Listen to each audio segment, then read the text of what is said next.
Look, Amy, this isn't working out anymore. You're a big city actress. I'm just a guy from a small town who calls you by your last name because it's attractive to the viewers. You're too big for Apple Fall Grove and famous for its apple crumble cookie contest competition every fall. I'm too small for New York. The Big Apple. Kinda ironic, huh? I didn't want to leave without saying goodbye to you. I missed us. You were my high school sweetheart, but you're not that girl anymore. I bet that apple crumble cookie recipe is still in there somewhere. Anyways, I should go. I've got to win this fall's apple crumble cookie contest competition if I'm gonna save my dad's old bakery. Bye, Polar. Bipolar disorder, not just the amazing new rom-com Apple Tree Grove meets Big Apple, starring Amy Poehler and the stunningly handsome Chad Chaddington. Welcome back to the Little Grey Cells podcast, where I talk about the matters of the psychological. Today I will be talking about the biological approach on bipolar disorder. The biological approach is made up of brain structure abnormalities, neurotransmitters and chemicals, and genetics. The brain structure abnormalities are having smaller lobes, reduced connectivity between lobes, and trauma. The neurotransmitters and chemicals can be because of chemical imbalances in the brain. Genetics is just genetics, genes. No, but it's also DNA, heritability, and mono versus dizygotic twin studies, which is like identical twins versus non-identical twins. Studies show that people with bipolar have smaller brain regions like the frontal lobe, the prefrontal cortex, and the hippocampus. People with bipolar tend to have thinner grey matter. Thinner grey matter is a lack of brain development, a problem Poirot does not have. At the cost of stimulation, my little grey cells will starve and die. A study by Science Daily was done to see the differences in healthy brains versus brains with bipolar. This study spanned 76 centers and 26 different research groups worldwide. Researchers measured 6,503 MRI scans, 4,556 of them were healthy controls, and the other 2,447 were people with bipolar. They examined the effects of commonly used prescription meds, age that participants got bipolar, any history of psychosis, and their mood state, their age, their sex differences, and the different brain regions, the cortical regions, if you will. They found that people with bipolar had thinner grey matter. The biggest losses were in the frontal and temporal lobes, the parts of the brain that controls inhibition and motivation. Patients who had a history of psychosis had less grey matter than the others. Another study done by PubMed showed differences in remitted bipolar patients. They had 153 remitted patients with bipolar and 52 healthy controls. After a neuropsychological assessment and a structured MRI, the patients were split into two groups. There were 91 patients in the cognitively impaired group and 62 patients in the cognitively normal group.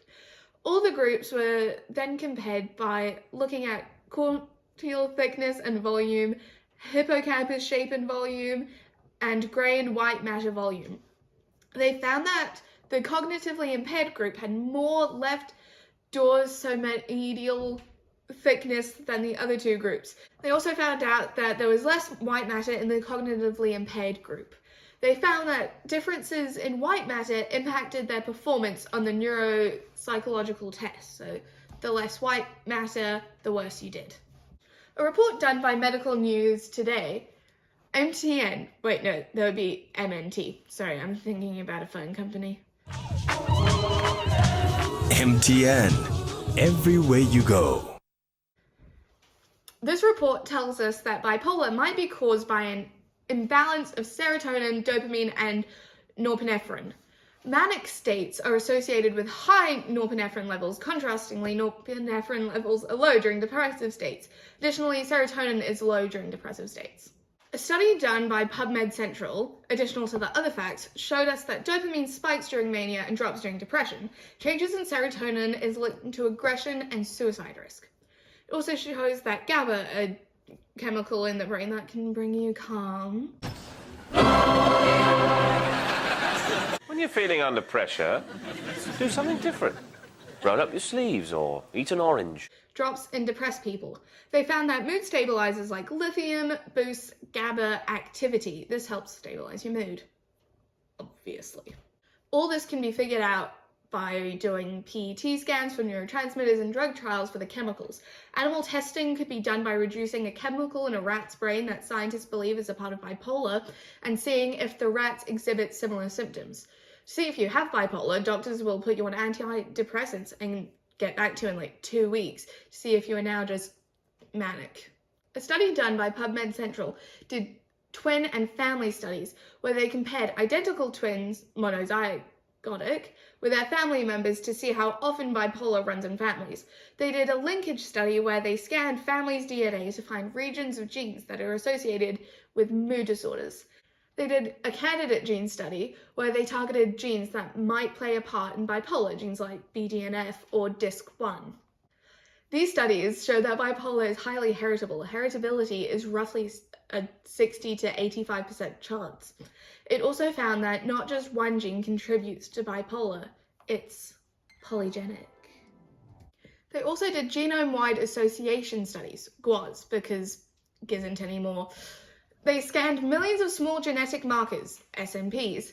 That also stands for Sadie's Not a Seal, silent P and seal, obviously. They did this to see which genetic markers are more common in bipolar. These studies linked specific genes like DGKH and CACNATC and ANC3 to bipolar. This is because statistically these were more common in the participants with bipolar than the control participants. They did cytogenic studies where they examined mutations in DNA, mutations like chunks of chromosomes missing, duplicated, or rearranged. These studies found major chromosome rearrangements, like DISC1 being translocated. These appeared in families with bipolar and schizophrenia. Let's talk about the treatments. The fuck was that? The treatments for bipolar are brain surgery, which is very rare, ECT, which are induced seizures, DBS, which is deep brain stimulation, VNS, vagus nerve stimulation, Vegas baby, or a good old lobotomy. Someone say lobotomy? No! PubMed Central did a register-based cohort study. They got all the Finnish residents aged 16 to 65 with a bipolar diagnosis and tracked them for about 9 years each. The study went from 1996 to 2018. Used pre-to-DOP to find out exactly when each person was taking each medication. This is based on prescription records. They compared each person's time taking a type of medication versus not taking medication to find out how many times they went to the hospital for either physical or mental health problems. Only lithium and carbamazepine showed a lower risk of going to the hospital for physical reasons. Ketamine and gabapentin was linked to more physical health admissions. A study by Science Direct did a similar thing, but in Sweden, yeah. They found that 30 to 50% of patients had a decrease in hospital admissions during treatment. They found that lithium can cause weight gain, tremors, increased thirst or urination, and thyroid or kidney function changes. You would need regular blood tests. Lamotrigine has risks of a serious skin rash, which is rare, dizziness, headache. Valproate causes weight gain, hair loss, tremors, liver or pancreas changes. It's recommended to be avoided in women of childbearing age. What old straight man wrote this? Antidepressants remove depression, but can trigger manic episodes more. So lithium is the way to go. Or a lobotomy. No!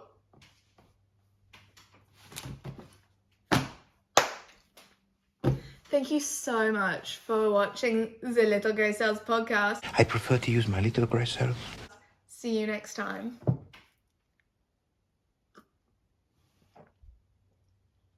Perfect.